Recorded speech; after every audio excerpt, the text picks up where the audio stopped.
Assalamualaikum warahmatullahi wabarakatuh. Good afternoon all. Good morning to those in UK. Professor Terrence. Okay, Assalamualaikum warahmatullahi wabarakatuh again, and a very good afternoon to all. Distinguished participants, ladies and gentlemen, welcome to the TRANSCEND webinar series, Progressing from Risk to Resilient Cities. First, allow me to introduce myself. My name is Mardiah from Institut Sultan Iskandar, UTM. Today, I am the moderator of the webinar, and I'm glad today that we have the Dean for Malaysia-Japan International Institute of Technology, MJIT, Prof. Ali. Selamat. Welcome, Prof. Thank you. We also have today with us is the director of Thinklab, University of Salford, UK, Professor Terrence, Fernando. Thank you again, sir, for allocating the time to be with us today. It's a pleasure. All right. Yes, today this is the first Transcend webinar series, and we are glad to become the host for this. And again, ladies and gentlemen, this webinar is organized by Disaster Preparedness and Prevention Center, DPPC, UTM, and co-organized by Institut Sultan Iskandar, as well as Green Cities and Construction Research Group, UTM. Okay, not to forget, Thinklab is also our partner in hosting this event today. And today, the theme is progressing from risk to resilient cities. And we are going to hear some sharings, insights, new findings, innovations on issues and prospects that revolves around the means to progress from risk to resilient cities. Okay, I think a lot of you would want to know what Transcend means. Well, Transcend stands for Technology Enhanced Stakeholder Collaboration for Supporting Risk-Sensitive Sustainable Urban Development. Well, that's a term coined by our Professor Terrence here with us. Okay, it is a project funded by the Global Challenges Research Fund, GCRF, in the UK. So basically, a brief introduction of what this project is all about. It investigates the technical system required for enabling a transition towards a more risk-sensitive and transformative urban development approach. Okay, and the project focuses in 3 countries: Sri Lanka, Pakistan, and Malaysia as well. Okay, it aims to promote transdisciplinary approach that supports the transparent and also democratic involvement of all the relevant stakeholders. So, ladies and gentlemen, before we start, I believe that all of you have read the housekeeping rules just now. So, as mentioned, the webinar will be recorded, and I hope all of you will mute at all times. And there's also going to be a registration form provided, and you may fill that in as well. And as you may have already known from the Eventbrite link, the webinar will also be broadcast live to the Facebook page for DPPC. So, ladies and gentlemen, now for the opening ceremony, I would like to welcome the Dean of MJIT, Professor Ali. Selamat, to say a few words on behalf of the organizer. The screen is all yours, Prof. All right. Thank you very much, the moderator, Dr. Nurul Mardiah, Mohd Rani, and distinguished speakers. We have here Dr. Khamarrul, Azahari, from MJIT, UTM, and Dr. Sara, Biscaya, from the Thinklab, University of Salford, and the Associate Professor Dr. Zainora, from KAED, International Islamic University of Malaysia. And we have here Professor Terrence Fernando, the Director of Thinklab, University of Salford. Distinguished participants, ladies and gentlemen, it is my great pleasure to welcome you to the TRANSCEND webinar series on progressing from risk to resilient cities, organized by Disaster Preparedness Disaster Center, together with our UTM co-organizers, Institut Sultan Iskandar, Green Cities and Construction Research Group. Also, not to forget our international co-organizer, Thinklab of University of Salford, United Kingdom. Yeah. We are very grateful to be given the opportunity to host the first Transcend webinar series, and which I believe there will be more to come soon and to be held with our other partners. I would like to thank Professor Terrence Fernando, the Director of Thinklab, University of Salford, for the opportunity given to UTM to be part of this exciting research project. Technology enhances stakeholder collaboration for supporting risk-sensitive, sustainable urban development. The Transcends 2020-2023, whereby this is funded by Global Challenges Research Fund, GRCF, together with other international partners, the University of Wolverhampton, University of York, UK, University of Moratuwa, Sri Lanka, University of Peshawar, Pakistan, as well as our local partner, University Tun Hussein on Malaysia. Distinguished participants, the topic of today's webinar, progressing from risk to resilient cities, is very timely, with the increasing risk associated with the impacts of climate change, natural disasters, human-induced disasters, as well as the current COVID-19 pandemic that have significantly impacted our lives. This seminar aims to exploring the current policies, approaches, and the initiatives that focuses on the reducing of the risk and to improve the level of our city's resilience. Towards this context, this webinar will discuss following areas like transdisciplinary approaches to strengthen resilience, current policies in the risk-sensitive urban development, and of course the environmental resilience indicators. Yeah, and we are fortunate enough to be able to gather all the three experts in this area that will share with us on the new findings and innovation and ideas on how we can collaborate to facilitate the current challenging situation, that how actually we could progress towards a resilient city. Ladies and gentlemen, I believe that by participating in this webinar, we are in the right place and the right time. I hope that all of you can benefit from this event, and I wish all of you for a very successful seminar. With that, thank you very much. Thank you, Prof. Thank you, Prof, for the excellent introduction, and thank you also for your support throughout this events, throughout the planning of these events, and thank you again for your time.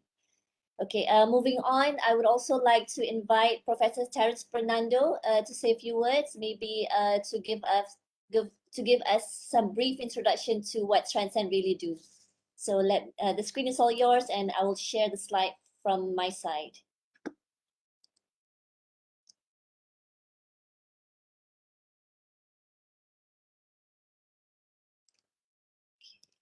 You're muted, Terrence. I had to unmute myself. Can you hear me now? All right. We can hear. Yes, can hear you very clear. Professor Dr. Ali Selamat, the Dean of the Malaysia-Japan International Institute of Technology. Thank you very much for that introduction. So it's great to be here, great to see you. I wish I could be here in Malaysia, shaking hands and having a cup of coffee with you. I'd also like to acknowledge Dr. Nurul, Mardiah, Dr. Khamarrul, Razak, and also Dr. Sara Biscaya, and also Associate Professor Dr. Zainora Asmawi as well. So thank you very much for organizing this event, amazing event as well.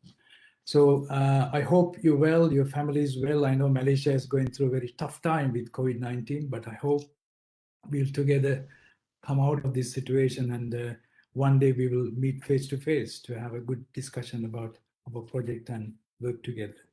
So first, I would like to tell you a little bit about this TRANSCEND project. So it's, as everyone said, it's funded by the Global Challenges Research Fund, and the focus is to bring all the stakeholders together to take the challenge of responding to the emerging disasters. If you go to the next slide, please.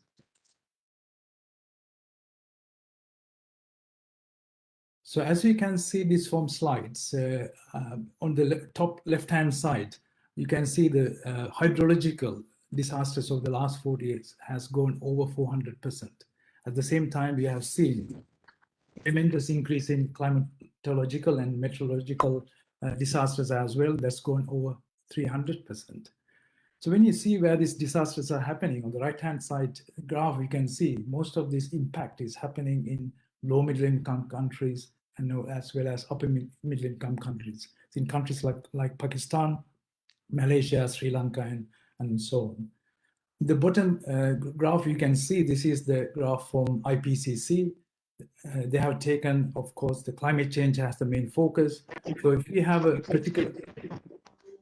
particular green gas emission that keeps going. Sorry, can you hear me, by the way? There's got some interruption. We can hear Terrence clearly. There is just some background noise coming through. All right. So the top graph, we will see that if the greenhouse emission is going to keep going, RCP has looked for possible climate future. So that could increase the solar radiance, that will lead into precipitation, temperature increase, and so on, that will have different types of pathways to possible climate change. So that means in the future, we have to think about how do you live with disaster? How do we build resilience so that we can make sure our communities are safe in going forward? If you go to the next slide, please. So how do you define resilience? So as you can see, there are so many definitions for resilience. According to UNDRR, they define the resilience as the ability of a system, community, or society exposed to hazard to resist, absorb, accommodate to, and recover from the effect of a hazard in timely manner. So in the TRANSCEND project, we're trying to bring some system thinking into this kind of a definition. So I think a resilience curve is a good way to, sorry, could you go back? Sorry, good forward. Resilience curve is a good way to think about resilience as a system performance. So when you look at this graph, when the disaster happens, of course, the performance of our systems will go down, our city will go down, and now eventually it will recover to the same state or better place. The whole idea of resilience is to build enough shock absorbers or the mechanisms so that we can push that curve to be, for example, like in the blue curve, right, up to the top. So the area behind that, below that curve should be low as much as possible. One way to manipulate that curve is to build some capacity. So we can think about anticipative capacity, where the ability of a system to anticipate and reduce the impact of a shock or stress.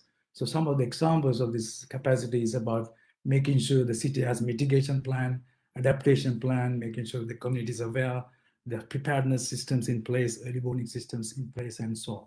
The next type of capacity that we need to think about in building to the city is the absorptive capacity. When the shock happens, how can we absorb that particular force? So it's about the ability of a system to buffer, bear, and endure the impact of a shock or stress. So examples, type of mechanism that we can put in place is vulnerability reduction. Make sure we have a good response system. Social structures are developed so that we can respond to that shock. The restorative capacity is all about then ability of a system to be repaired, transformed, and then efficiently go back to this normal state or better place. So the type of activities that we can put in place is damage assessment, economics of restorations like insurance, business continuity plans, and so on. So there are. So when you talk about resilience, so we need to think about what resilience for what. So there are different dimensions of resilience. So when you look at the type of work that has been done by the researchers. There are about 36 hundreds of resilience. So we have analyzed about 36 resilience frameworks. You can think that they are looking at different types of different subsystems of resilience. It could be quality of life, security, governance, environment, poverty, social governance, and so on. If you go to the next one, please. So the idea of TRANSCEND is project is about really how do you build this resilience by building, feeding into these capacities, anticipative, absorptive, and restorative capacity. So if we can go to the next one. So in order to do that, how can we contribute as researchers? The first thing is to think about, do we know our risks? So the risk is hazards, exposure, vulnerability, and also cascading of risks as well. So one risk could lead into another risk and so on. At the same time, how can we energize all our stakeholders so they work together to build capacity to respond, to build our resilience in cities as well. Next one, please. If you go to the next. Quick. At the same time, when you look at the understanding the risk, it's very important that we consider climate change pathways. So depending on different scenarios, we need to think about what is the worst case scenarios could happen to our city. So the climate change RCP numbers should be proposed by ICPP should be considered in our future planning as well. At the same time, urban development could lead into enhancing exposure, vulnerability, and so on. That will also increase the risk. So it's a quite interesting challenge for the as researchers. So idea of TRANSCEND project is to think about how can we build capacity, how can we build technology, institutional capacity to respond to the resilience. So if you could go to the next slide, please, Dr. Nurul. So we've been working in this area for about over the last 4 years. The precursor to TRANSCEND was a project called Mobilize. It's coming to an end, but it will keep going for another 6 months to 1 year. Within that project, we managed to develop lots of technologies to allow cities to visualize their risk, bring their vulnerability data, exposure data, play out different simulation, looking at early warning systems, to sending drones to scan their data during a disaster and so on. So we got lots of technology that we developed and also share our experience in building this technology with the participants in the coming seminars as well. So TRANSCEND, this project is about really building on this technology to transform our collaborative practices. So we want to look at how can we promote risk-sensitive urban design. How can we make sure that cities are taking climate change adaptations very seriously? How can we promote collaborative risk governance? How can we make sure that communities engaged in terms of developing resilience? So it's not about really developing resilience for rich, but at the same time, we need to make sure that we consider vulnerable communities as well. So that's the focus of TRANSCEND. So over the last, during the COVID time, we done lots of knowledge gathering in this particular area, that what we want to do is to share that knowledge with you, because there's no point in writing papers, but at the same time, only way to create impact is to have a movement like this, sharing our knowledge with our researchers, practitioners, so that this knowledge could be taken into practices and create a great impact in your cities, in Malaysia and all over the world. So just to show, if you can go through the slides very quickly, the last one, Dr. Nurul. So this is the team, so UK team, so go forward. UK team, so the next one, please.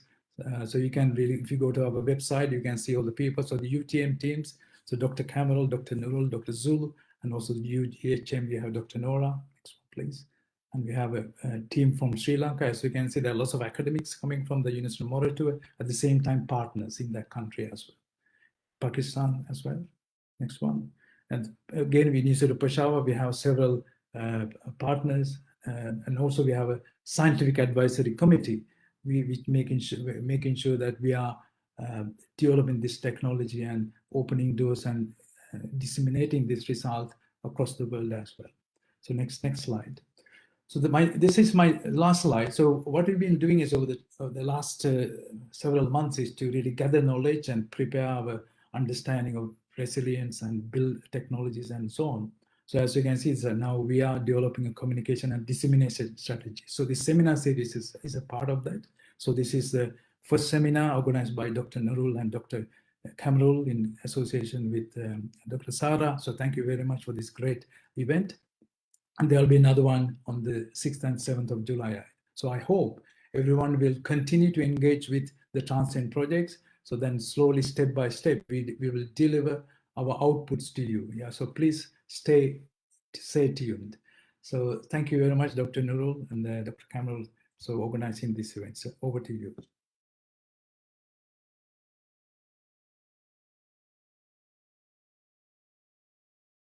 Okay, thank you very much, Professor Terrence, for the very insightful sharing on Transcend. Okay, I think everybody now have very clear idea on what Transcend do. So moving on is we would like to go to our main agenda for the day. Okay, with us today, we are very lucky to have we are lucky to gather three experts basically to share their insights on progressing from risk to resilience. Okay, the first speaker is Dr. Khamarrul Azahari, and then the second speaker is Dr. Sara Biscaya. The third speaker is Associate Professor TPR Dr. Zainora. So basically, for your information, each speaker will be given 25 minutes to present and another 5 minutes for a Q&A session. So however, if you miss to ask during the slot for the speakers, there will be another Q&A session at the end of all three presentations. So before I drag you further, I would like to now invite the first speaker, Dr. Khamarrul Azahari, to deliver his talk. Yes, thank So you the very screen much. all yours, Dr. Yes, thank you very much. Let me share my screen, and if you can tell me whether you can see the screen, Dr. Nurul. Yes, we can see now. Perfect. Well, thank you very much, Dr. Nurul. And once again, on behalf of DPPC, I would like to welcome all the participants. And today we are very fortunate and very, well, it's our great pleasure to welcome our guest today, Professor Ali Selamat, Dean of Malaysia-Japan International Institute of Technology, on his welcoming remarks, as well as Professor Terrence from Salford University Thinklab. And in fact, his short presentation give us a better clue where we supposed to heading with.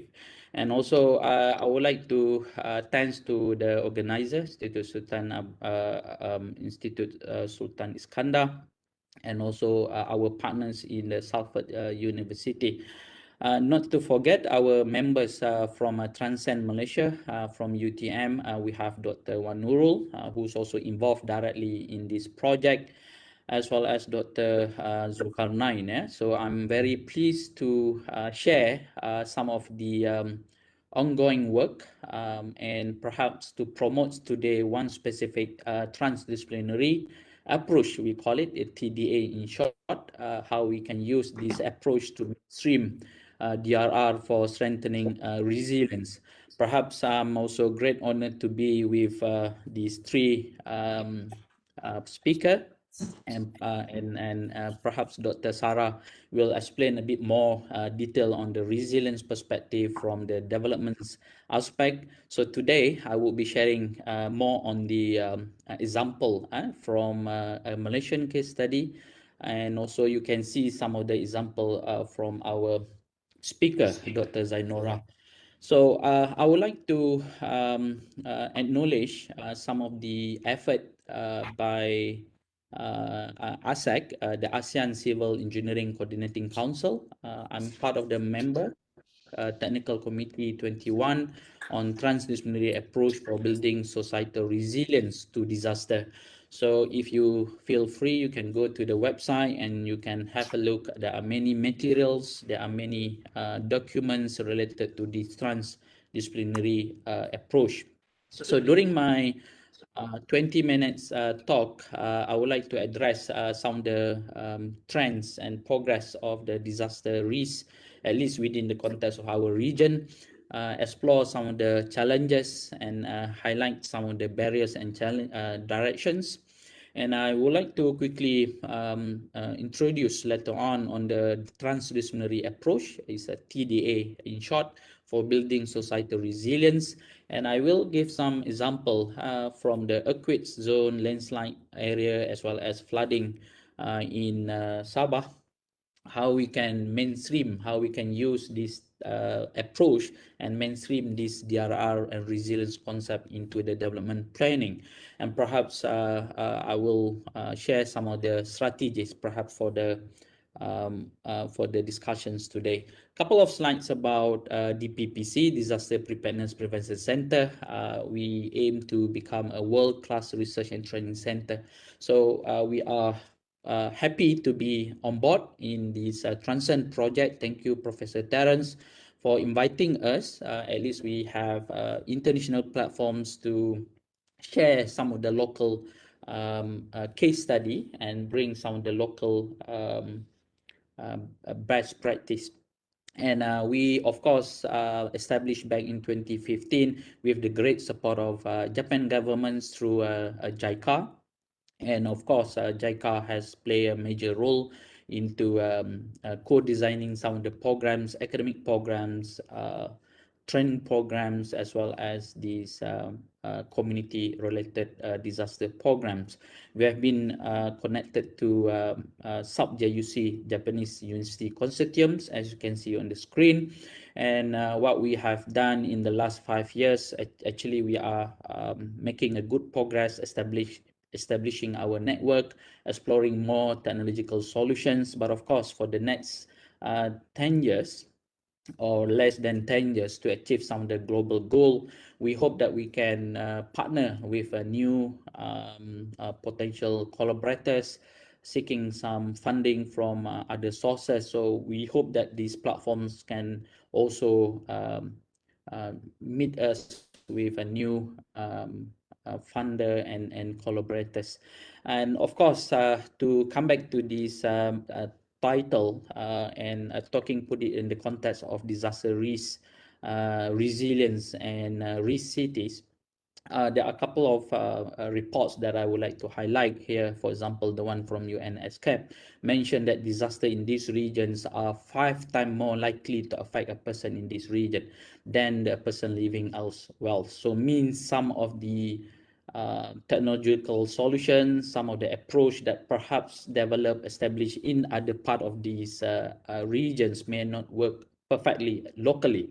So that's the first message. And second one, if you see, there's a significant statements mentioned that the urgent need is needed to protect the environment, reduce the risk of natural hazard, and take climate action. So with that, I just want to share one report. I think some of you are aware of this report. I just take a gist of these out of these 214 cities all over the world. So this report mentioned about how resilient our city and how actually our cities require additional support.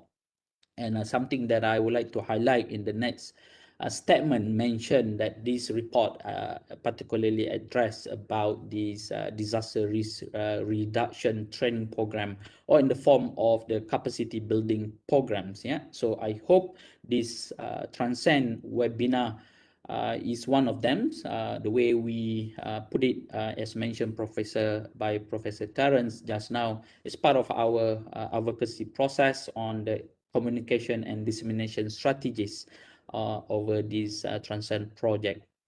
And I just want to put it before we move directly to the topic.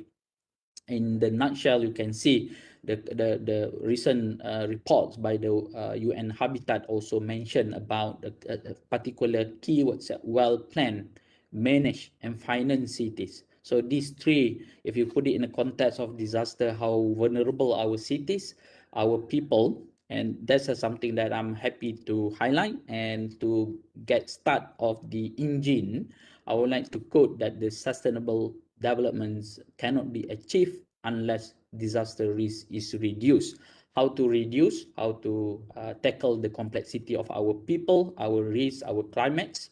So I hope that I can introduce perhaps one of the approach, and we call it the transdisciplinary approach. And today, I think it's very timely, given the fact that Malaysia is currently in the lockdown, and we are looking forward how we can learn from this pandemic, COVID-19 pandemic, and how does this multi-challenge, while tackling the pandemic issues, we are also addressing this weather event, climate-induced disaster.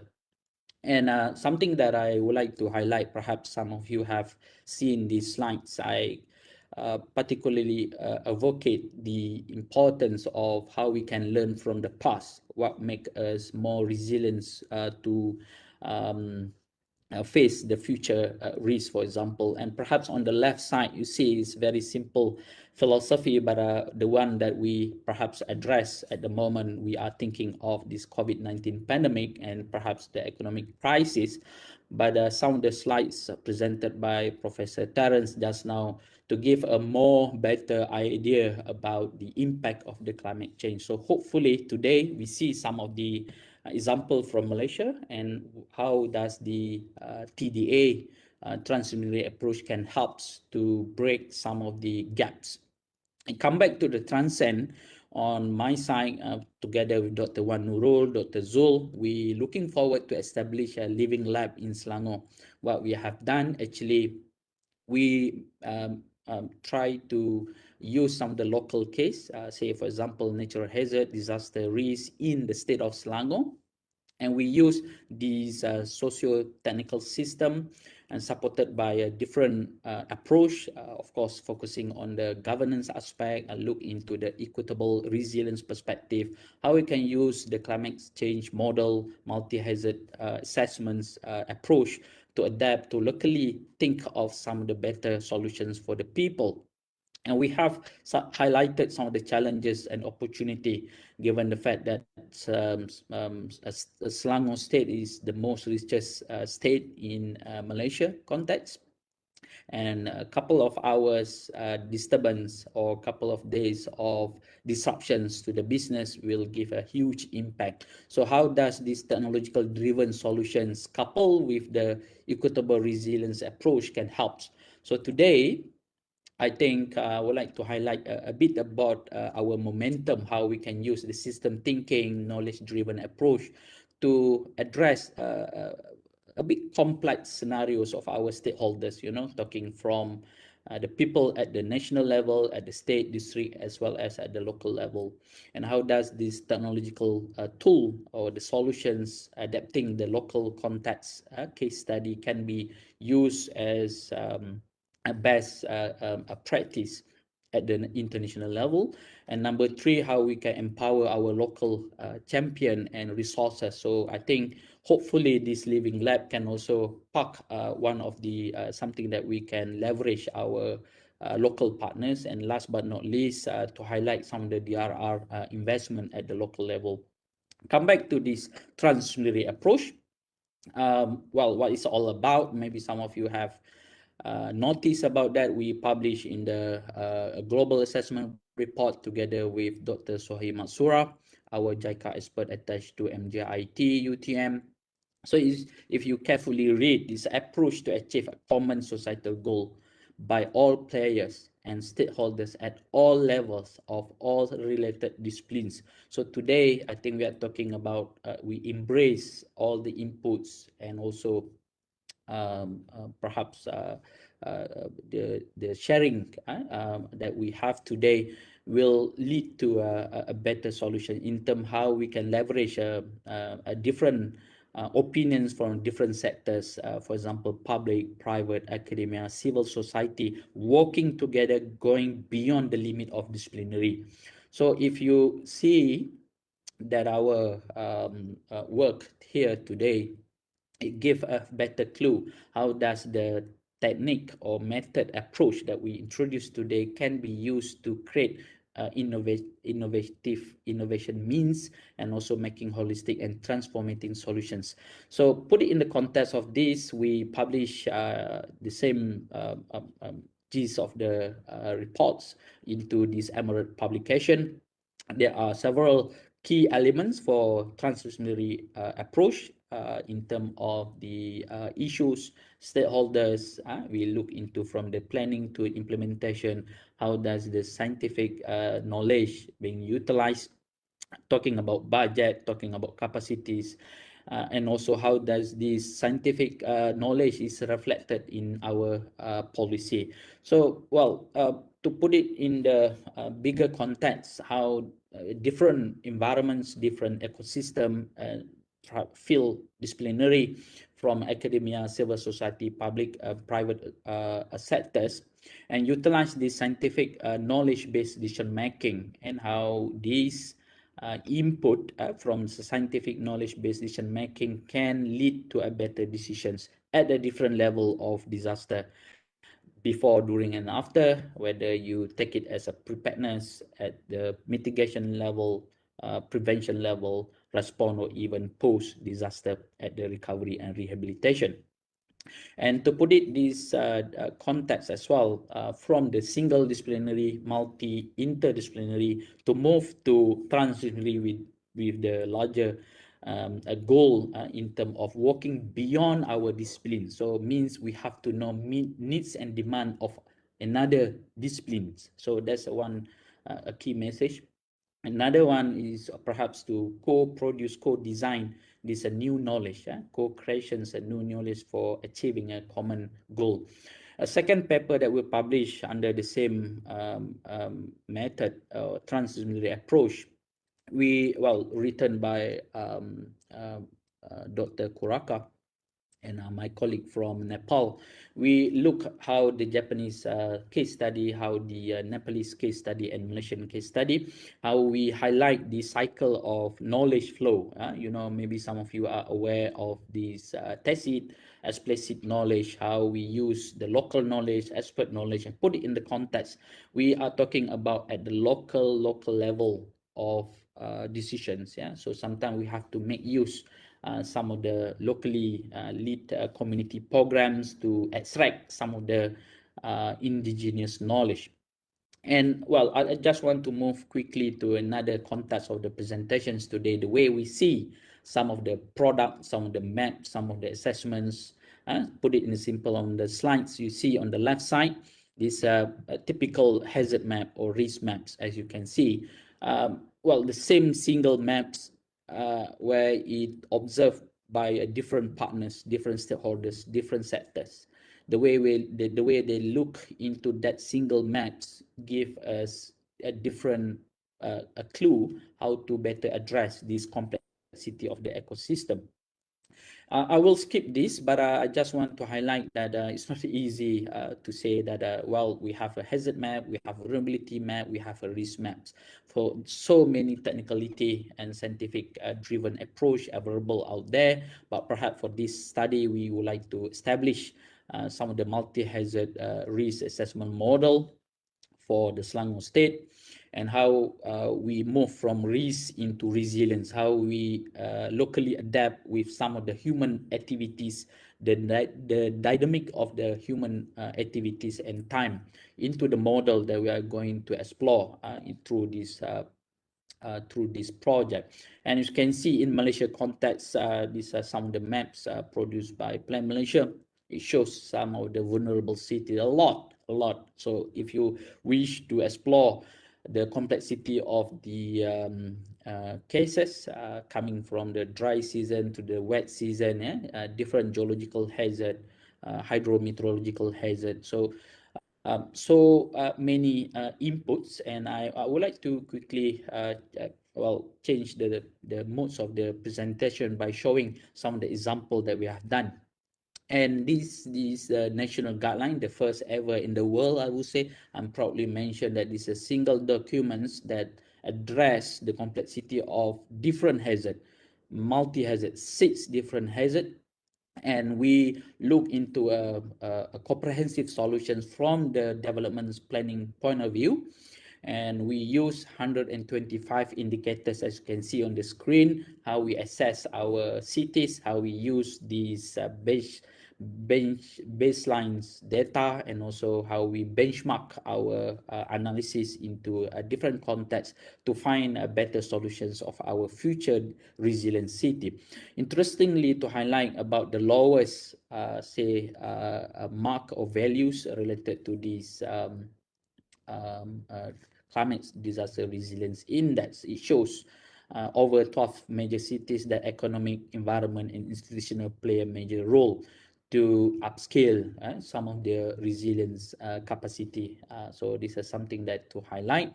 And on the left side, you see these are national, state, district, special. That's our development tool.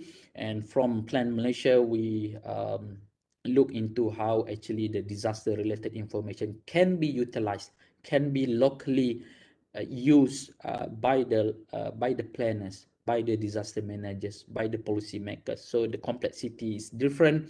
So I think TDA work well at the policy level, at the local level. And if you look into the complexity of certain hazard, for example, like this typhoon induced can generate even more bigger issues, back-to-back cascading hazard. The impact is not just one-off. You can see, the decision-making process for action is different in different contexts of the hazard. So of course, we have to consider the scenario, different scenario for climate change, for land use change, and also socioeconomic change. And a couple of years back, we also approached Penang governments into developing a local DRR strategies together with JICA office. And hopefully we can materialize some of the concepts into practice and how we can help some of the local governments in terms of that. So let's move from Penang to Sabah. One district, we call it as a Kota Belud district, experienced about 86 time flooding. So I think after 2015 earthquakes, it generate a lot of cascading geohazard and give a huge impact to the society, to the economic and environment. So this particular case study in Sabah give us another way of thinking. How does this transdisciplinary approach work locally? So because the impact is huge, Kota Belud known as a rice bowl of Sabah, and the impact into the food security and how we can promote this risk-sensitive agriculture planning. So you see these different contexts, different case study, different environment give us the complexity or the dynamicity of the transdisciplinary approach, how we use leverage input from different sectors, from disciplinary, put it in the context of resilient city and society. We are happy. The PPC is very great to be on board in this international project led by Professor Terrence. And on my last slides, 3 remarks. And I would like to highlight on the right side, this Typhoon Doksuri back in 2017. And you can see the figure at the down part, you see on the right side, there's a numbers of typhoons.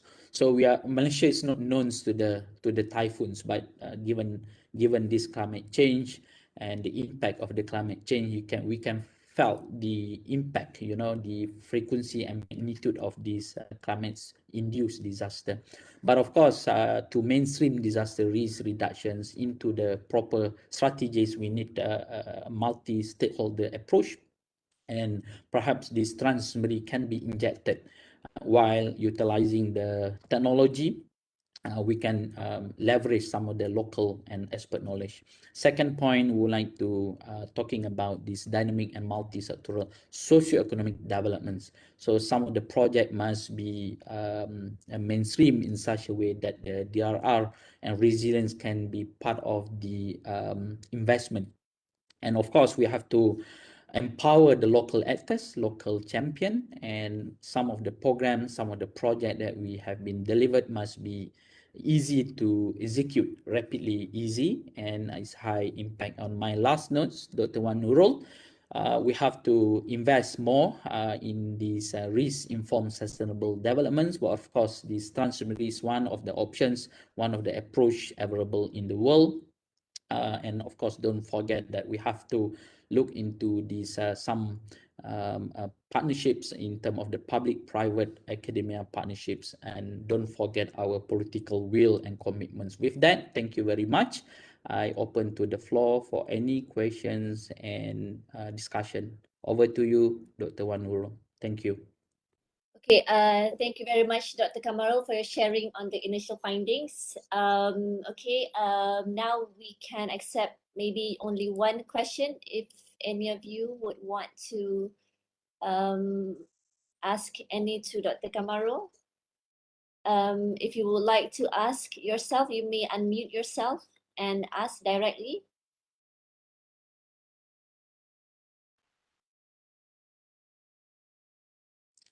Yes, my pleasure. Yes, or not. Maybe we can just keep the Q&A to the end of the session, because I think we're quite Sure. running out of time. Yes. Yeah, All right. sure, Dr. Yes. Okay. Thank you again. Yes, Dr. Khamarrul. I do agree with you that sustainable development cannot be achieved unless disaster risk is reduced, including the pandemic that we are facing today. And of course, we need transdisciplinary approaches to facilitate the disaster risk reduction. And of course, focusing on integrations and synergies, then only we can achieve the common goals. Yes, of course. Finally, all of us, all the stakeholders, all the disciplines need to embrace all the technological advancement in order to move forward. So, okay, we look forward to discover more and also to share more on the progress of this exciting project. Okay, let's move on to our second speaker, Dr. Sara Biscaya. Dr. Sara is from Salford University. Okay, she's also a lecturer in architecture at School of Science, Engineering and Environment. Okay, Sara, yes, okay, she's here with us now. Okay, have you started sharing? All right, yes, okay, good. Can you see it? Okay, so now the screen is all yours, Dr. Sara. Thank you very much. Thank you for the invitation, and thank you very much for this event and for taking part. Can you hear me? Sorry, because we were testing the. Can you hear me, Nurul? Yes, we can. Yeah. Okay. Thank you. Thank you. And thank you for the invitation. I'm part of the TRANSCEND project, especially focusing on work package 1, which is about planning policies for risk-sensitive urban development. Obviously, none of us works alone, and this is why we've been discussing transdisciplinary work. So the work that I'm being presenting today is part of a joint venture between Dr. Nurul, Farhan, who's doing his PhD with Professor Terrence, and Professor Terrence himself and myself. So within the TRANSCEND project, we've been looking at risk-sensitive urban development, and this comes aligned with the resilient city. So coming from risk and mitigation, and how can we actually plan ahead of the game, not to prevent the risks, but to make cities resilient to risk. Risk is not going to go away. None of it is actually. It's going to increase, as Professor Terrence mentioned earlier. So what can we do in terms of city planning and urban planning, which has been quite stable and quite traditional for a number for centuries, in terms of what we can do to face these new challenges, some of them quite well are highlighted by Professor Khamarrul. So in terms of what I'm going to discuss today is what we've been looking at in terms of risk-sensitive urban development, and not just urban, but outside of urban, in the fringes, and how the urban and rural has actually quite is now quite entangled and quite dissipated because of cities' growth and continuous growth for the next 50 years. So the term first emerged in the United Nations Conference on Disaster Risk Reduction, and the idea is to integrate risk reduction into the national development processes.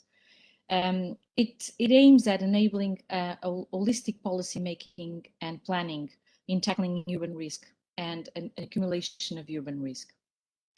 In TRANSCEND, we explore the processes and procedures that can enable the transition towards risk-sensitive urban development.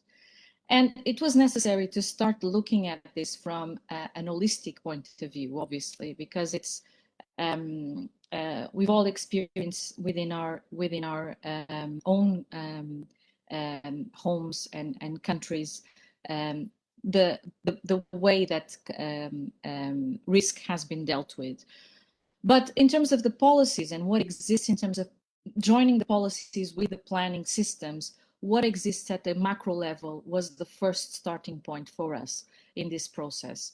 So in the TRANSCEND, what we're looking at are these two key questions.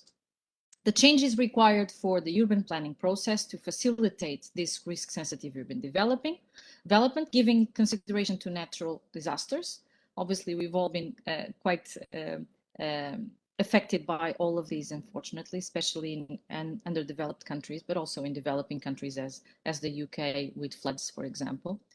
And the second question is, who are the stakeholders and what can they do within the process to promote this and to support these new transformative processes to urban planning? Looking at the macro level, and some of this has been mentioned also by Professor Khamarrul, we're looking at a number of frameworks and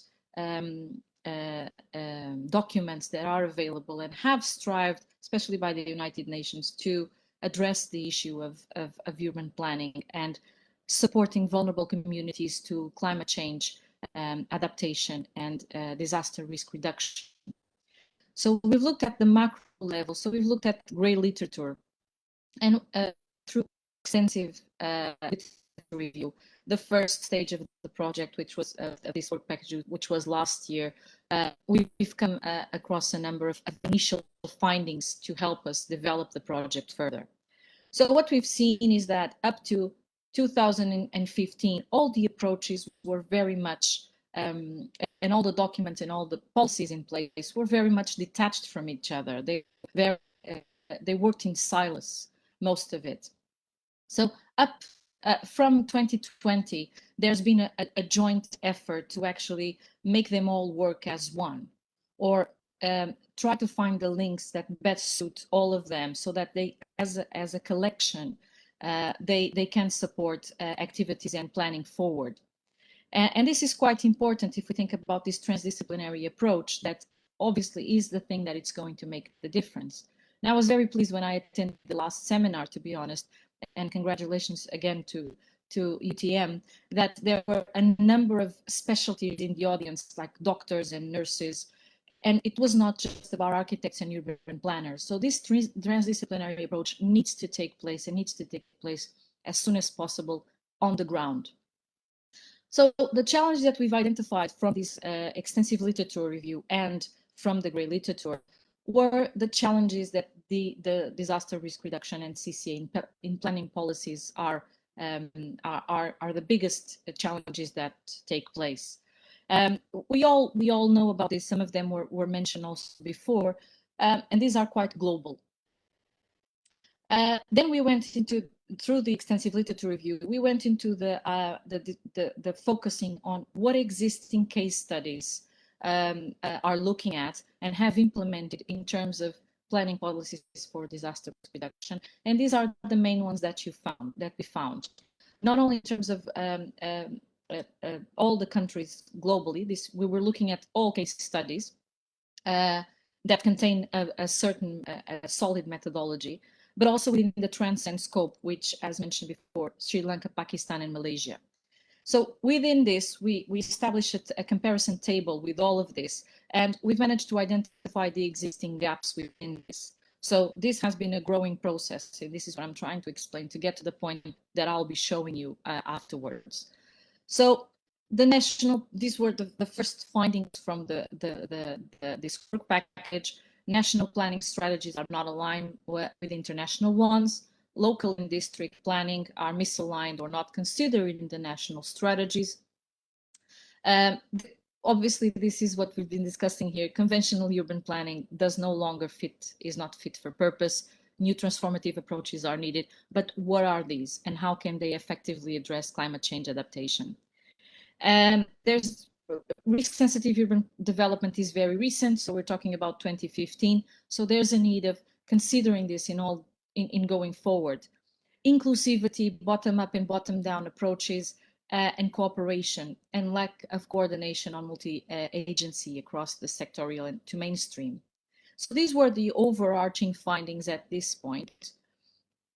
Then obviously we go from the macro also in research, and we always try to go deeper in terms of the themes that we're studying. And we thought we need to go a bit deeper and understand exactly what's been happening globally from an implementation and understanding the policies point of view. So the next stage of this process was conducting a systematic literature review. And for that, we established a methodology of, at this point, what is it that we need to know? We've identified the global gaps. We've identified the global aspects into consideration. Now we need to go deeper, and we need to understand exactly what exists and how has it been addressed. So a systematic review protocol was set in place. This was the methodology that we've been following. The first stage was formulation of the research questions, research criterion identification, screening process, title and abstract screening, quality appraisal, and thematical analysis. I'm not going too much into this process because I think we're all familiar with it, but it's also in the presentation, which I believe is going to be shared with everyone. But the main idea here is that we went from an extensive literature review to a systematic literature review to scope it down and understand exactly what we are trying to find. So not going too much into detail, what we need to understand is actually pinning down the research questions at this point was very important. So the first research question after a number of iterations was, what are the existing international urban planning policies and processes for DRR and CCA and their implementation? And research question number 2, what are the challenges and barriers of implementing planning policies in risk-sensitive urban planning? And research question number 3, potential enablers to the transformative process in risk-sensitive urban planning. So bearing in mind that we are looking at transformative processes, exactly what exists and how has it been developed and how can we move forward. This is the consistent developing of the screening process that we took place under this methodology. And at the end, we end up with 515 articles that I'm sure that Dr. Nurul remembers quite well. But it was very useful in terms of us understanding the global process of what's happening. We've used, this is what we've used a number of softwares to support us in this process. Gratefully, this software exists and they are made our lives a little bit easier. So we ended up with 102 articles, and then we needed to appraise them from a qualitative point of view. Are the methodologies robust? Are they answering the questions that we are posing? So we grade them, and we ended up with this score of selected articles to make the process robust. It's very important going forward that the research questions are answered appropriately so that we can move on and make a positioning statement for the rest of the project and the continuation with the living labs and the exploration of the research questions. Thematical analysis, and here are the main key things that I have to show today. So from an international urban planning policies perspective, what we found is that by the coding effectively made was climate change adaptation is mainly and currently still looking at mitigation aspects. There are some adaptation strategies, and there are very important ones who are completely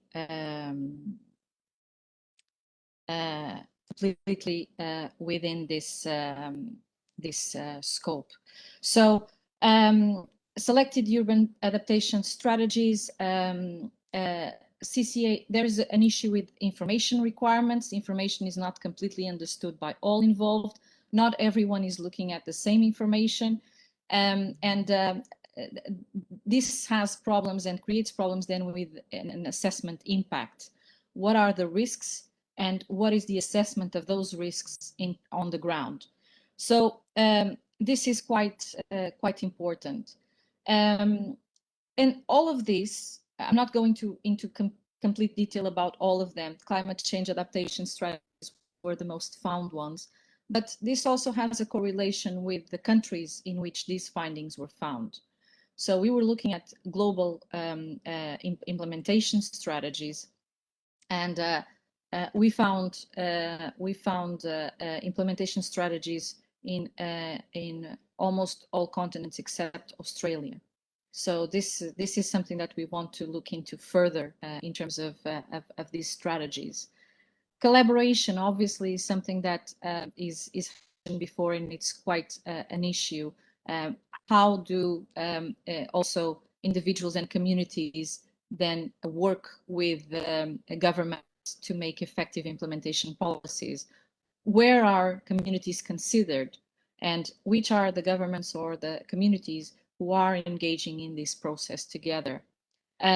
Unplanned urban human settlements are the ones that are most sophisticated and most struck by this kind of risks, and the implementation policies are very deficient in that term because they are unplanned, and this is a major challenge. Planning approaches to climate change. We've seen a lot of reactive urban planning. So instead of embrace the risk or trying to work with the risk, it's always about trying to stop the risk. So engineering solutions have been found globally, but also poor infrastructures, response to planning, and adaptation plans. In terms of, obviously, governance, we were expecting to find a number of deficiencies or challenges in terms of governance, but there has been quite a number of endeavors by by the majority of the countries in terms of addressing these. How successful they are and how well implemented they are, that's for discussion in future discussion. So from this, we narrow it down to the challenges and barriers in implementing policies in risk-sensitive urban planning. So based on the number of mentions within the papers and the number of highlights, we've identified these in order of priority. So governance, resource, under governance, we have resource coordination, leadership, and policies as the main challenges to implementing risk-sensitive urban planning. But we also have fragmentation and collaboration as the second main challenge, followed by integration, public regulation, and so forth.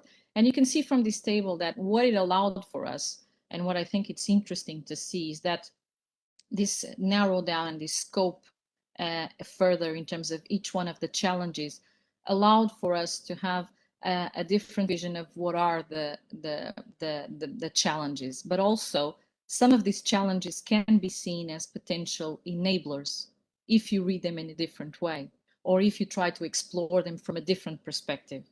So this stage was very important in terms of the identification and support of understanding how each one of these works. And then we established the relationship between the challenges and the barriers. And in this table, you can see, for example, the fragmenting processes and planning systems applied with institutional setting cause difficulties in improving coordination. And how that then relates with governance and trade-offs and all the identified challenges. These findings will be hopefully published very soon. We're just finalizing the conclusions for this. So scoping down allowed us to have this idea of what are, for example, for governance, which are the main challenge, which are the main barriers that are hindering the process of governance in terms of risk-sensitive urban planning. And you can see that for the massive part of where the cubes are, that's where the biggest barriers are highlighted.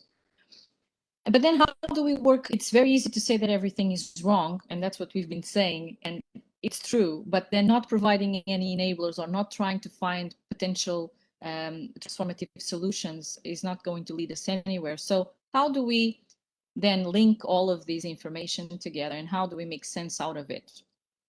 So in this case, we've then triangulated the information, and we've established the enablers also based on the potential identified barriers.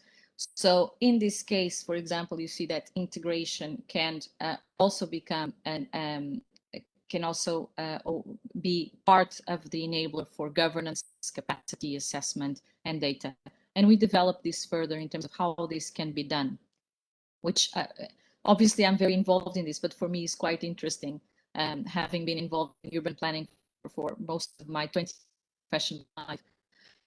And which frequent they appeared and how they were measured the enabler, what is highlighted, and which for me that the so it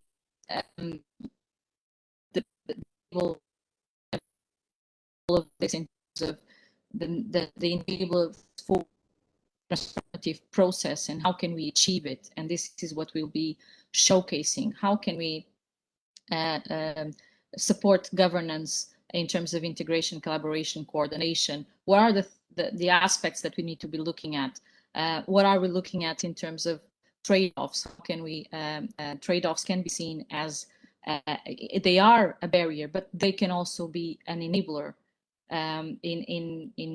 because there is the need for that networking, there is the need for that dialogue between and that the trade-offs between the different components and the different actions that need to take place for risk-sensitive urban planning to be effective.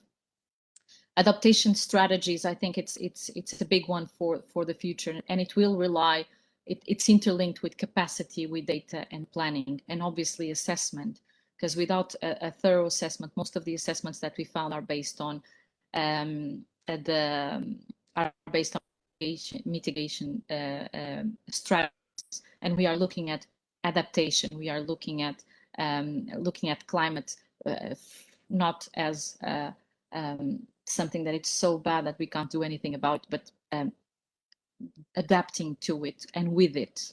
So resilient ecological solutions. We acknowledge the limitations of the work, obviously, and these are some of the ones that this was the only systematic review that we've found so far. The integration is very important for us. This is where the transdisciplinary comes. We all come from different fields, except myself and Dr. Nurul.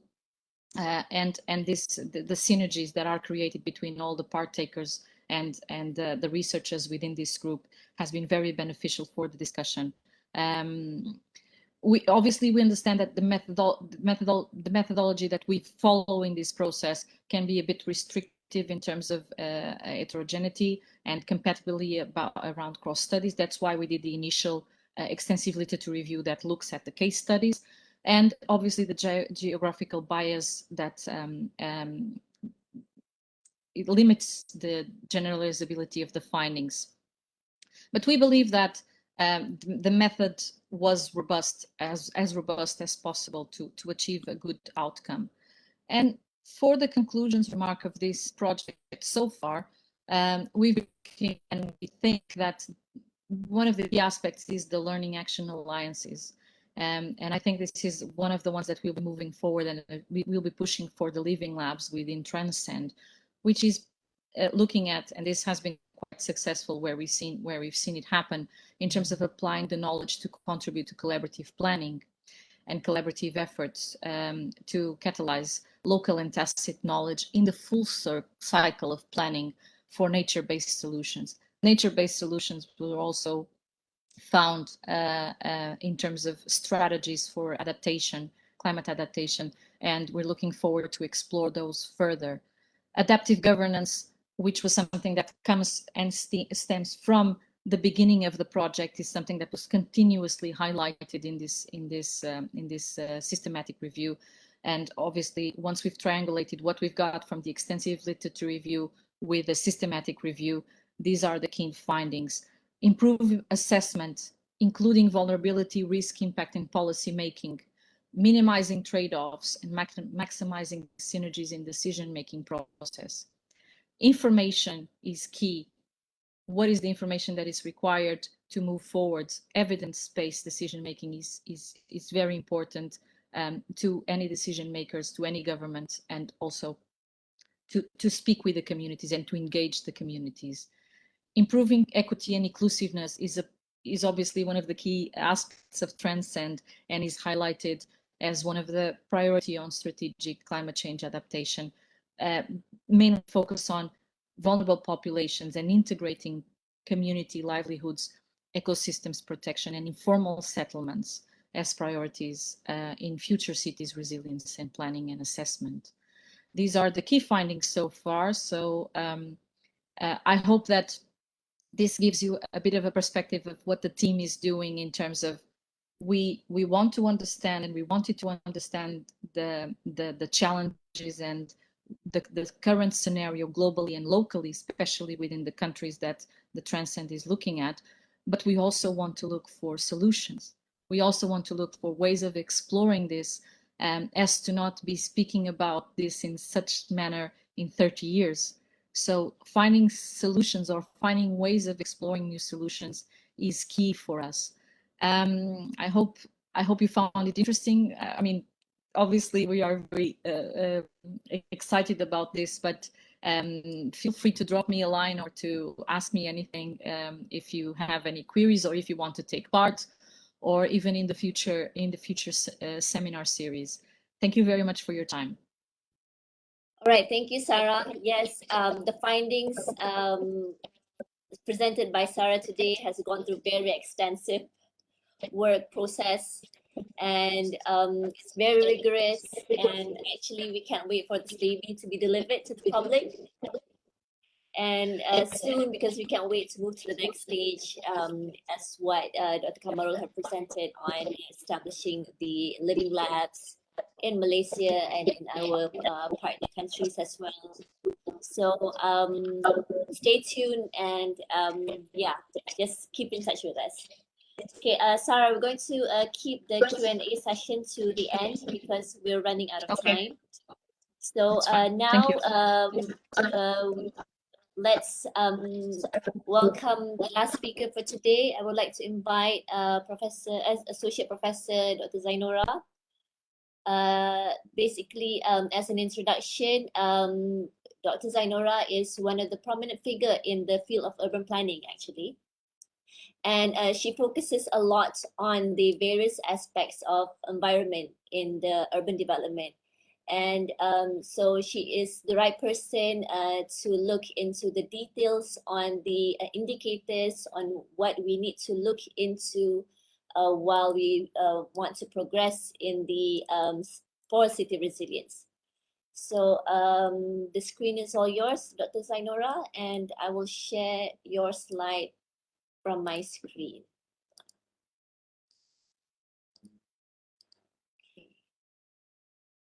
Okay. So can you see your screen, the slide? Yeah, I can see the slide very well. Thank you. Okay, I shall start my presentation. Okay. Okay. Bismillahirrahmanirrahim. Assalamualaikum and very good evening and very good morning wherever you are. First of all, I would like to express my sincere appreciation to UTM for inviting me to be part of this Transcend webinar series. I am honored, and I hope that my paper will somehow contribute to this, the collections of the informations under Transcend webinar series. Okay, unlike Dr. Khamarrul's and also Dr. Biscaya's paper, mine is more specific, okay, in terms of environmental resilience index. Okay, I will the acronym will be, I will refer later as ERI. Okay. Actually, this is the outcome or result of our ongoing research. It's about to finish, but it still requires some fine tuning in terms of the overall framework of the ERI, which later we really hope that it is not only about theoretical part, but we want to have a further work on that, probably in terms of get the things engaging in terms of the stakeholder, meaning to say that we want to transform from the theoretical to the implementation part. Okay, like just now Dr. Biscaya mentioned, let's say when we talk about the environment and how this can be transferred in terms of the policy, but more importantly in terms of implementation on the ground. Therefore, we hope that the result, the good result, the positive result will be enjoyed not only by the public but also in terms of the environment, of course. Okay, so my paper entitled Understanding the Environmental Resilience Index for City Resilience. Okay, next, Dr. Nurul. Okay, I have arranged the content of the discussion into 10 parts. Okay, of course, the introduction, and then following number 2 until number 5, actually it is about the reasons or justifications, okay, why we embark with this specific research. Okay. Number 2 and number 3, okay, commitments for plans and policies. Of course, it will cover both the international and also the local level. And then we must just give a quick look, okay, in terms of the history, what we experienced before we enjoy this modern society. And number 5 reflect in the Malaysian context, okay, environmental degradation that we are continually facing still prolonged issues in Malaysia, and the evidence that can be found, okay, in the news, in our local news. Now, starting from there, number 6 until number 9 is the main agenda of my paper, okay, how we develop the ERI, the framework. We encounter many series of discussions, okay, with the team members. We need to identify the appropriate and practical ERI components within the context of Malaysia and to be specific for our case study area. And then we run the analysis. It will give in terms of the index. We also able to do the mapping so that we can understand how the distributions, okay, in terms of the spatial. So after that, I will conclude my paper. Okay, next. Okay, let's begin with this statement, okay, by Dr. Macpherson. He says that if you really think the economy is more important than the environment, try holding your breath while you count your money. In a simple word, I can say that we admit the importance of economy, okay, but then the environment must come first. We need to say that it's no good to have economy, but then our environment is damaged. So this is the underlying information. Okay, next. Okay, in the 21st century, it is predicted by the middle part of it, okay, by 2050, a total of 67% of population growth, knowing that the fact that presently 7.79 billion of global populations, okay, so we must consider this one when we talk about a complex urban systems, okay. The urban system consists of 5 main domains: social, economy, technology, governance, and last but not least is the environment.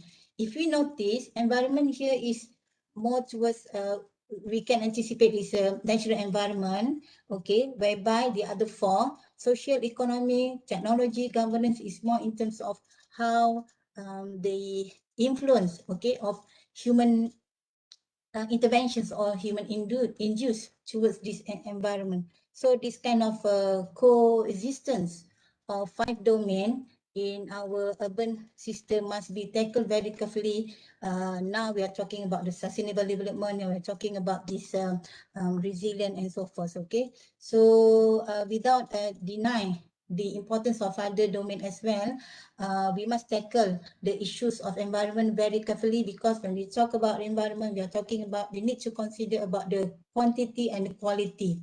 Okay, whether it's going up or going down, and we are talking about the rate of the environmental issues. Okay, as far as we can, we try to reduce, minimize, or slow down the rate of these accelerations impact on the environment. Okay, next. Now move on to the commitments, plans and policies. As I mentioned earlier, we look at the international and also the national level. There are lots of global commitments, agreements, COP and so on, okay, at the international level.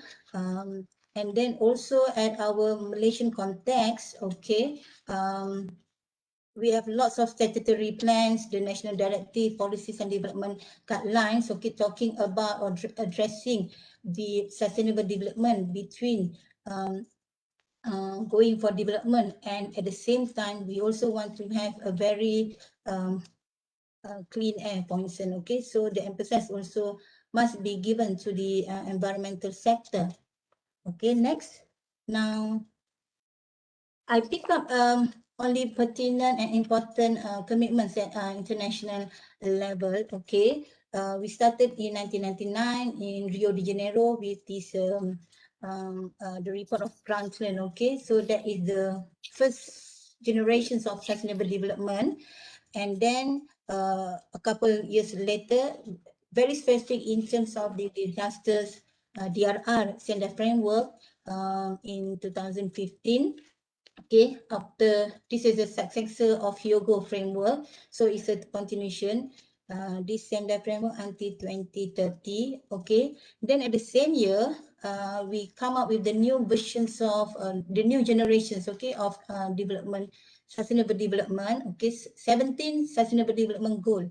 So this time we have identified specifically a total of 17 goals to achieve. Okay. And 2060, we have new urban agenda. This is much reflects this SDG number 11. It has been cascading, okay, from the international level up to the local levels of the participating nations. Yeah. Then next one, this is. Now I will focusing on the national plans. Okay, this is as mentioned by Dr. Khamarrul just now as well in terms of the systems. Okay, the system or framework of a plan measure, the tools. Okay, how we plan and manage, monitor the nations. Okay, you can see the details in terms of the process of the Act 172. Okay, in terms of the national, state structure plan, also local plan. So the cascading of this system indicating how the different scale, okay, of planning. More importantly, in terms of the implementations on the ground, whereby we seek assistance, okay, from other stakeholders as well. Meaning that it is should be a comprehensive efforts, okay, initiative by many parties involved in planning and development. All right. Next, apart from that, we also have other initiatives as well, not only from Plan Malaysia but from other ministries. Okay. Now we are nearly finished our 11th Malaysia plan, so we are coming with the 12th Malaysia plan. Okay. This national urbanization plan and rural, if you can see how this is done by Plan Malaysia, both the area of urban and rural, okay, they have their own planning specifically in terms, because depending on the nature, depending on the characteristic of these two different setting. Okay, we have this one. And next, Dr. Nurul. This is very specific in terms of, if you can see, the national water resources for our water planning. Okay, resources here, and then we have the biological diversity, forestry policy. So this is very specific in terms of the different types of our natural assets, okay? Next, we also have, this is much more recent and it conforms or reflect, okay, what happens at the international level. So we have national policy on climate change, and also the low carbon cities framework and assessment systems. So in fact, there are many towns or cities, okay, have their own framework for low carbon cities. Okay, so this is a very good effort because it relates with the what we say, the think globally and act locally. All right. Okay, but okay, is this something new? Okay, let's have a thought in terms of now we are in the modern society. What happened long before? Okay, King Ashoka of India in 250 BC, he officially announced the protections of wildlife, fisheries, and forest habitat. So he gave the emphasis on that, the availability, the existence of these natural resources, okay, during his rulership. And the same thing goes for our Prophet Muhammad, peace be upon him. Okay, during his rulership in Medina, he declared conservation areas that is called as HIMA. HIMA is an Arabic word, okay, it means environmental protection. So meaning that the initiative or the guidelines, okay, of environmental protections has been given long before, okay. And also in England, King William, he summoned the provisions of the Domesday Book. It is about land inventory of forest area, agriculture, hunting, and many more, okay. So regardless their belief, okay, or their ideology, but the emphasis is given in terms of preserving the environmental resources. So that's evidence, okay, and recorded in history. All right, next. Okay, this is now I'm slowly take you to the Malaysian scenario, okay.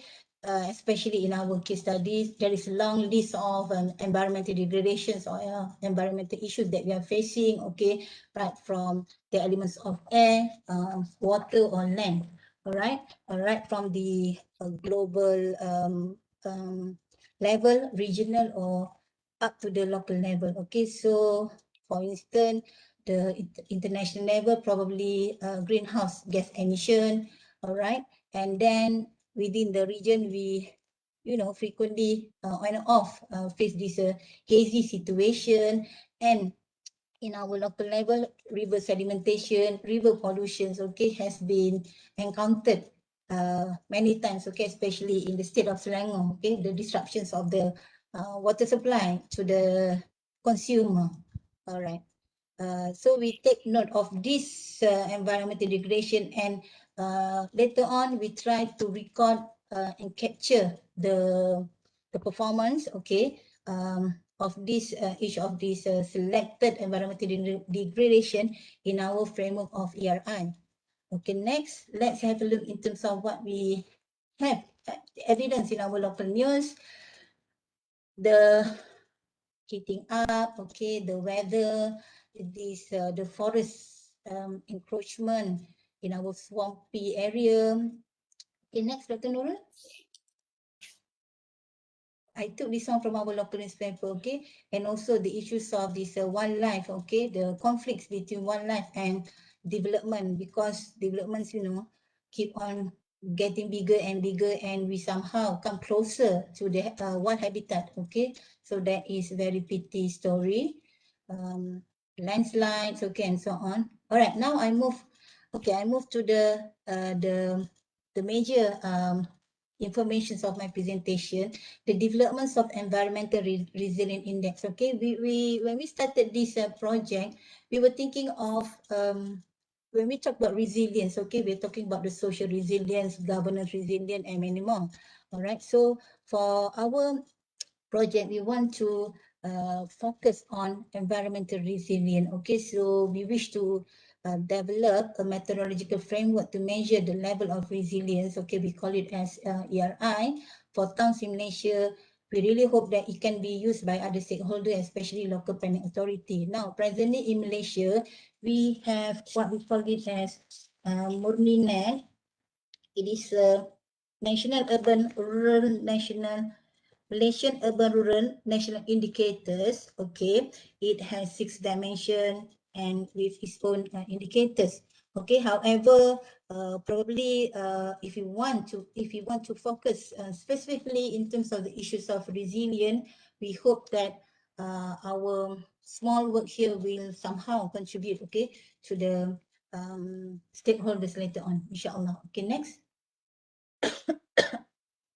Okay, so the objective to identify key components, the subcomponents and indicators for the ERI. This is the main exercise that we need to encounter, okay? Then once we think that the establishment is stable, all right, and can be applicable and can be adopted, so we want to generate the ERI results and to understand the distribution pattern of resilience partially. Because when we talk about environmental resources, they are different in nature, they are different in their characteristic. And once they are located on the ground, how can we understand the resilient, pattern in when we talk about the physical context, okay, of any geographical area. All right, next. Okay, so I just want to share with you some of our earlier the framework of the ERI. Okay, we put it as the flora, fauna, natural disasters, marine, water, human activities, industrial activity, climate change. Okay, so throughout our process of literature reviews, okay, we try as far as we can. We want to establish a systematic, workable, and efficient framework, but we do not neglect, okay, the obstacles or limitations of having or get the data, because the data must come from various parties. Okay, then after that, okay, Dr. Nurul, this is a summary, okay, of our framework. It's like, the cascading system as well. So at the top, you can see we have identified 5 components, okay, ERI components. The first 3, environmental resources, climate conditions, and natural disasters. If you can say, it is in terms of the natural setting, okay, whereby for number 4, built environment and environmental issues, it relates more in terms of the human interventions on this number 1, number 2, number 3. Okay, so there are 5 components, and each of these components, they have their own sub-components. You can see the total of components. It seems that environmental resources has the biggest chunk, okay, of the sub-components. And at the bottom, okay, we can see the indicators of the sub-component according to their components. Okay, here again, the environmental resources has the largest, the most indicators. Okay, so this is the main framework, the skeleton of our ERI development. Okay, next, move on to the details of the ERI components. I'm going to be very quick. I'm not going to read the details, okay? But this is how we arrange, okay, environmental resources as the component. And then the sub-component, as I mentioned, there are 10. And under each of the sub-component, it has their own indicators. Indicators, it must be measurable, okay? And we can transfer on the ground, because the figures, the measurements will produce the total index, okay? So for instance, I'm taking for forest, okay, indicators, the forest area, the coverage of forest area, and also the loss. Okay, then for instance, marine, okay, for marine, we have the indicators, the marine water quality, the availability of coral reef area, and also the marine life species, and the LCC, okay, life coral cover. So these are the indicators, okay, following the subcomponent and its component. Next slide is the other components. That one, if you see the natural resource, environmental resources, is the main one, okay, the focus. Then we also have the environment, climate condition, environmental issues, and natural disasters. Okay, with the information of subcomponents and the indicators. Okay, next. Now, this I'm sharing with you the details measurements or the details information, the master plan. Okay, this is specifically for environmental resources. I told you this is the component, and then it environmental resources. It has 10 subcomponent and 26 indicators. So each of the indicators they have their own units, okay, to measure. Then we put it into different types of resilient level, okay, resilient index, low level of resilient, moderate, and high. Okay, and each of these indicators of subcomponent, we must read it as whether the higher the better or the lower the better. So it depends. Okay, it depends on the characteristics of the subcomponent leading towards this resilience. All right. So this is the this is we take the state of Selangor of our case study. So we need to filter first, okay, in terms of the data before we can put it into three different level of resilience, okay, low, moderate, and high. So the same things happen for all the indicators, okay, for us to get the calculations. Okay, so this is for the environmental resources. Next, Dr. Nurul. Okay, that is the establishments. Okay, now I'm sharing with you the ERI analysis of the environmental resources only. Time does not permit me to share with all the components, okay, and all the comprehensive reading, but let's focus in terms of this one, okay, environmental resources. So the state of Selangor, it has 9 districts, okay. So ERI, environmental resources 1 until number 10. Okay, and this is the subcomponent. We got the data for each districts. We put it in a way that whether it is located at a low, moderate, or high resilient. So you can see the results here. For Sabak Bernam, unfortunately, it records, okay, the lowest ERI. Next slide, Dr. Nurul. Okay, the other 3 districts for Klang, Petaling, and Gombak, okay. Petaling districts, okay, has the lowest. Here, ERI number 9.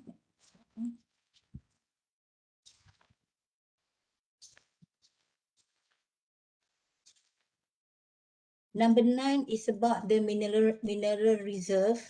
Petaling does not have any. Number 6, a marine. There is no, coastal or marine area.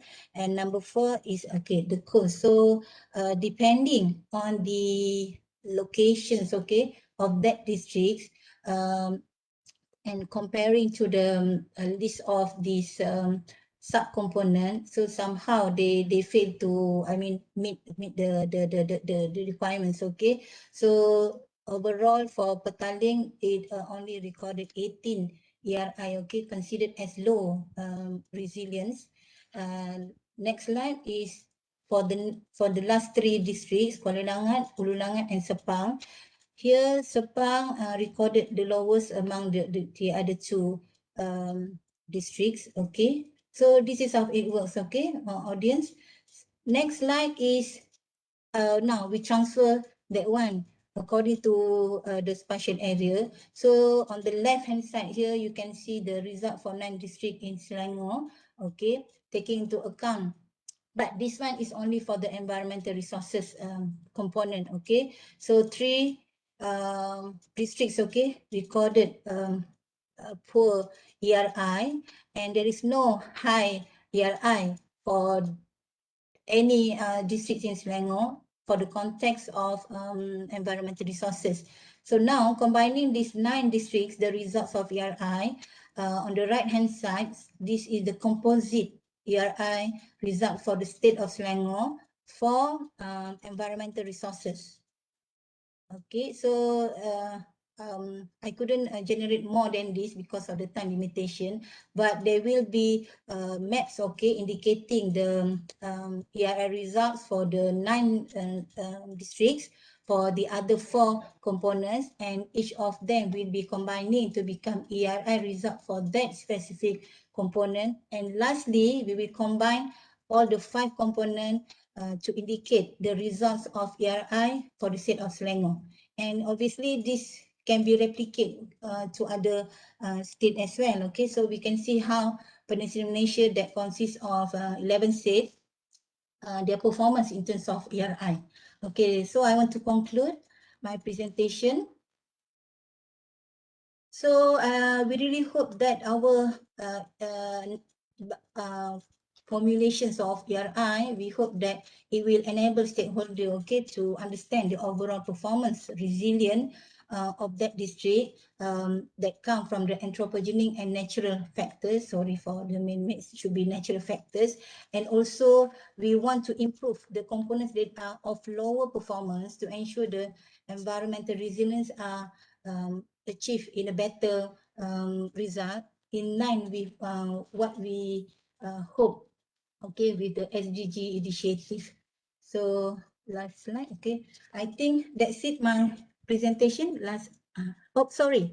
This is last one. This is by Mr. Cowan, okay. City's environment is shaped not only by people who have an important influence, but by everyone who lives or works there. So it seems that we need to work hand in hand together. So in integrations, coordinations, therefore we hope to have a peaceful, a better quality of environment, not only for us, but for the next generation. Last one. So with that, I end my presentation. Thank you, audience, for listening to my presentation, and I hope that my paper somehow contribute to the body of knowledge and also value added to this Transcend webinar series. Thank you very much. Terima kasih. Okay, I pass to thank you Dr. very Nurul. much. Thank you very much, Dr. Zainora. Yes, I really like your conclusion here because basically this conclusion sums up the whole discussion today. Because Dr. Khamarrul talked about transdisciplinary approach, and then Dr. Sara talked about the integration, to minimize the trade-offs, maximize synergies. So basically, the statements would sum it all. And I believe that, yes, everybody, actually, we are fortunate that this is the first time that Dr. Zainora shared her findings from the research. And despite the lockdown, the movement control order, the project managed to get through well and come out with these very exciting findings. Sorry, Dr. Yes. Nurul. Just Yes. one last statement. I think I should acknowledge, okay, to the research by Ministry of Higher Education Yes. for supporting us, and I would like to also thank to other researchers as well, Dr. Nurul, Dr. Iliani, and we have 2 master students with us, Brother Amir and Sister Sharifah Husna. Thank you all. Okay, thank you for that.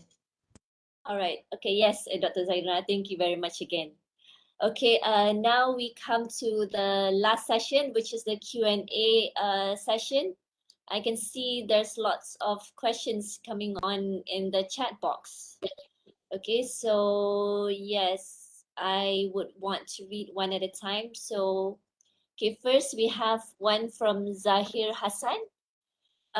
We have been in the COVID-19 pandemic for over 1.5 years. Now the buzzword being mentioned is exit strategy from the pandemic. So how can we relate exit strategy to the restorative capacity? So I believe this question, Dr. Khamarrul would be the perfect person to respond to this. Do you have anything to say on this, Dr. Khamarrul? Yes, thank you, Dr. Nurul. I think there's no single answer. Of course, everyone are suffering indeed from this pandemic. But what we can learn from this, it's not like a one-off exit plan or exit strategy, so-called. But what we can do, in fact, well, I may address the first part of the questions, and the second part of the questions, maybe the other panel can also highlight about the restorative capacity. But ideally, when we are dealing with these so-called virus and the exits, we talking about the recovery process and rebuilding back the economies, and of course attracting more people coming to the city. So I think the exit strategy must be involved with various parties. The way that we respond to the pandemic. I'm worried that the exit plan or the exit strategy, whenever we deal with the recovery, just a few sectors, few people or few decision maker are making decisions, unlike what we have been through this pandemic. Every single of us play a major role, like what we have uh, in Kuala Lumpur, for example. Everyone, every family are aware of taking care their own public healthcare, even at the individual level. But when come to managing the cities, managing the pandemic, at the recovery process, maybe we tend to forget some of the individual or communal level of solutions. So that's something that we may think of whenever we design the exit plan later on. And the second part, talking about this capacity, well, I believe there are many ways of handling this retroactive capacity. But of course, given the fact that today I talk about transdisciplinary approach, this is one way to explore together. Sometimes it's very hard for decision maker, policy makers, to accept some of the evidence-based or data-driven, in the making of decisions. Some of the decisions is made based on the current scenarios or sensitivity from the locals without, well, technically they receive the data driven, but they tend to ignore the evidence from data or from science in such a way that may lead to a different type of decisions. So I believe there are many ways to address these questions. Perhaps this is my quick comment, Dr. Wan Nurul. Thank you. Thank you. All right. Thank you, Dr. Khamarrul. I hope Dr. Khamarrul have responded well to the question. And I hope, Mr. Zahir Hassan, you're happy with the response? Well, I have a question myself, basically. I want to ask Sara. Well, Sara, you, from the outside looking into us, basically, because we're Malaysians and we have the Sri Lankan people and the Pakistan people. Because I've been too immersed with all the, readings in my country, in my own country, in our own progress. So as an outsider looking into us, how do you see we have progressed? Because I would want to ask Dr. Khamarrul just now how we have progressed in terms of integrating all the disciplines, going forward to transdisciplinary approaches. So, but instead I was thinking I would better ask someone from the outside on how you see and perceive us, right, basically. So can you respond to that? Yes, of course.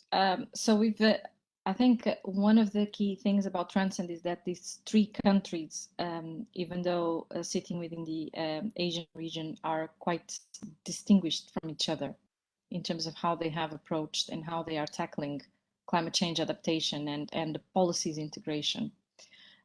From what I've seen from Malaysia, I think a number of significant efforts has been made in terms of gathering, not only get the documentation and the policies in more aligned with each other, which was something that I think about when I see the literature from about 10 years ago, there was really a detachment between the policies and local and global and national level, for example.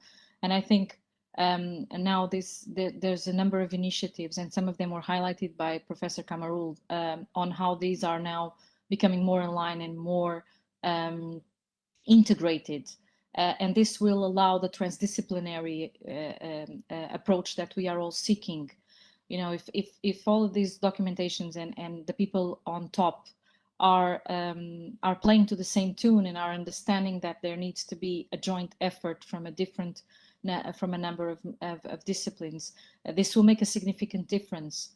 So I think the awareness and the way that Malaysia has progressed is really quite remarkable from my perspective, sitting outside. And I would say the same thing from Sri Lankan approaches. Also, in that case, they've been very focused on what is closer to their kind of risks and to their kind of hazards, and they've moved on from extensive mitigation policies and planning to a different kind of approach in recent years. To be honest, unfortunately, I can't say yet much from Pakistan, because that's the country that we are seeking to find more information. It's a little bit more difficult to assess that information. Not because they don't have it, I'm sure they do, but because the availability of the data and the language in which things are written has been made the process a little bit difficult. But to be honest, I think that even at an academic level, from seeing the developments that yourself and Professor Khamarrul have been made, and the Center for Disaster Risk Preparedness has made in terms of the Malaysian context are remarkable, and I commend you for that. So yes, and you know, we always have this idea that coming from a developed country, things are far more developed. They're not. What happens is that there are more opportunities and there's usually more resources, but it doesn't mean that they're not more developed. Each country with their own problems. But I hope this kind of summarizes what I've been looking at from an outsider's perspective. All right, thank you very much, Sara. Okay, we have one more question from the chat box here. There's one from Diana Yasmin. This is something on environmental degradation. Okay, so here we always talk about environmental degradation, but the Beijing China project that shows a failure that the mosquito-infested building became a negative domination of the city despite of the green framework introduced, with the trends going up on more environmental friendly development and higher risk of such failures. Is there already a framework that is ready for the over-integration of the environment nature? So I think this one, I believe, Dr. Zainora, maybe you can respond in terms of, is there any readily available framework that have already integrated the environment with the development? Okay. Thank you very much for your question. I'm sorry, I cannot answer specifically related with the Beijing, the case study that you mentioned in what happened in Beijing, China. But let's say from what Dr. Nurul mentioned just now, is there any a ready framework of this environmental nature at the global? Yeah, we in our literature reviews, okay, we encounter this environmental performance index EPI developed by Yale University. Okay, they discover, or in their framework, they have a total of 32 indicators and 11 categories. Okay, and these categories they divide into environmental health and also ecosystem vitality. So that is the framework, okay, developed by this Yale University known as EPI. And yes, I can see in their websites, okay, they put it into the website whereby they can generate for this participated 180 countries, okay. But I do not know in terms of detail how they get the data for that 180 countries when they generated the results yearly. Okay, but I think that's a good effort. Probably, let's say when they depends on the official data of that nations, and they can have the setup of the framework whereby they can generate the information of the results of what they call it EPI for that country yearly. So I think, as I mentioned, there is a good effort in terms of that one, whether we as a nation will participate depending on the data keeping. As I mentioned, they focus on the environmental health and also ecosystem vitality. In fact, when our team, okay, we try to, when we develop our system, actually there are many more dimensions or indicators that we can include, but we must be practical in terms of the data keeping. Okay, so we afraid that the unsustainable data keeping might be the hinders of the projections of the yearly results. So those are among the things that we should also consider. I did not mention the limitation just now in my presentation, but to be reliable and practical framework. So those are the things that we need to take into account as well. I hope that I have given a clear picture to Liana. Yes, Dr. Zainora, I think it's very clear. Yes, thank you. All right, thank you, Liana. Okay, my pleasure. Okay, all right, so it's 5 to 6:30 already here in Malaysia. We're approaching evening Excuse night. me.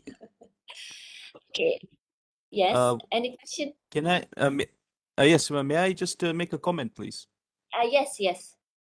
This is Hisham Tariq from Salford in the UK. Hello, everyone. Hi, Hisham. And thank you very much for presentations. They were very informative. And we're looking at several things similarly. I just wanted to appreciate the last presentation by Dr. Zainora for her work on the Environmental Resilience Index. Nora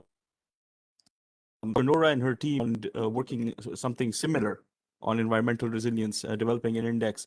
And we've gone through a similar process of a literature review, looking at different indexes around the world. And we would like to commend Dr. Zainora's work. We can see validate a lot of what she's done, a lot of the work that she's done and the indicators she's collected. We can see them in our work being reflected as well. We'd definitely like to share some of our work with her sometime in the future. And thank you so much for the presentation. It was very informative. Dr. Zainora, Yes, thank you. I'm glad. If time permits, and we would like to get some ideas exchange with you in Thinklab, Salford. Yes, Dr. Zainora. I will pass your contact to Hisham, and also I will pass Hisham's contact to you later. Okay, thank you very much. Okay, we will further discuss, Mr. Hisham. Inshallah. Yes, Thank you very and much. also, Thank you. Thank you. Okay. well, also, Dr. Zainora is the best person that if we want to seek opinion in terms of mainstreaming all these indicators in the urban development processes, because she's been working a lot on that areas as well. Good. Okay, so I think we have one more question from here, Dr. Siti Salmia. This is for Sara. Okay, I'm Dr. Siti Salmia from MJIIT. With repeated lockdown from several capitals in the world since 2020, how can we build a resilient city and urban planning which is able to counter the COVID pandemic or to bounce back in short time in order to save the overall health, economics, and also social aspects of the country? Wow, that's a tough one. I would say that this idea of resilient cities is very difficult to pin down in terms of what is the best approach for each city, because it has to do with the way cities will move forward. So there are the distinguishment between ecological resilience, engineered resilience, and evolutionary resilience. I would say that what we're looking for in the future is evolutionary resilience, which means that cities won't bounce back to what they were, because that's impossible. And that in an ecosystem such as a city, that doesn't really make sense. because cities are composed of a number of systems within a wider system. And after what COVID made us more aware of, I think, is the different ways that people can live. You know, human beings adapt to everything. And how we can make cities more adaptable and more resilient to any kind of events. I'm not just talking about pandemic events such as COVID, but destructive natural and man-made hazards have a take on cities in different ways. So I would say that evolutionary resilience will be the way forward. So they will find, if you can check the graphs on how cities bounce back or react to the events, you'll see that in the evolutionary resilience, the cities won't bounce back. They will find a different curve and a mode of continuing without disappearing. And this is what we need to think about. And in urban planning, this is quite important. From the past 10 years, we've been watching, which was exponentially highlighted by COVID, that people can work from home. People are living different lives than the ones that our parents lived. And cities haven't accommodated for that. So if we're working from home, for example, a good example of this is if we're all working from home, we need support mechanisms and support activities within our remit so that we can work from home, but also have a social life, a healthy life, a physical life, a nature-based life. So for this to happen, cities need to be replanned, they need to be rethought through. And this is, I think, one of the biggest challenges of risk-sensitive urban development is we're not fighting climate. We can't. That's impossible. But we can find some way of adapting to these kind of events from a city-wide system point of view. And this is what I've been pursuing for the past 10 years in my research. And I think this is where all of these presentations from today come together to show the importance of not only talking about this, but trying to find potential future solutions from an ecological point of view. This is not a fixed answer. It's not potentially the political answer, but it's the answer I have from my studies so far. All right, thank you very much, Sara. Okay, I think it's time that we need to wrap up. What do you think, Dr. Khamarrul? We need to wrap up, right? Definitely. That's enough, I think. It's too Yes. much of information. Too much, yeah. It's too brain drain already for me. Okay, I think, yes, we have reached the end of the session. Okay, I would like to thank all the participants and I hope you have benefited a lot. And I can read a comment here from Jonathan saying that thanks everyone for a very stimulating discussion. So I think, yeah, that's positive. Okay, so yeah, I hope that everybody would continue to stick with us to listen to our findings as we progress further. And as mentioned earlier, the next upcoming Transcend webinar series will be sometime in the first week of July. Sara, what's the exact date? It's going to be the 6th and the 7th of July. It's going to be, each day will be 2.5 hours, and it will be compatible with Malaysian time zone. Yes, so don't worry. Yes. Oh, lovely. Thank you, Thank Sara. you for accommodating us. Yes, of course. Yes. We'll join your webinar with our dinner on the table. Yes. But it's planned so that everyone can take part from everywhere you are. Thank you very much for having me, UTM, and really nice to meet all of the participants and Professor Zainora. Yes. All right. Okay, thank you. Again, I would like to convey a special thanks to all participants, speakers, and of course, our honorable guests who have been extremely cooperative and staying with us beyond the time allocated. So again, thank you and see you soon. All right. Goodbye. Have a nice day and good night. Thank you. Thank you very much. Stay safe, everybody. Yeah, stay safe. Assalamualaikum. Waalaikumsalam.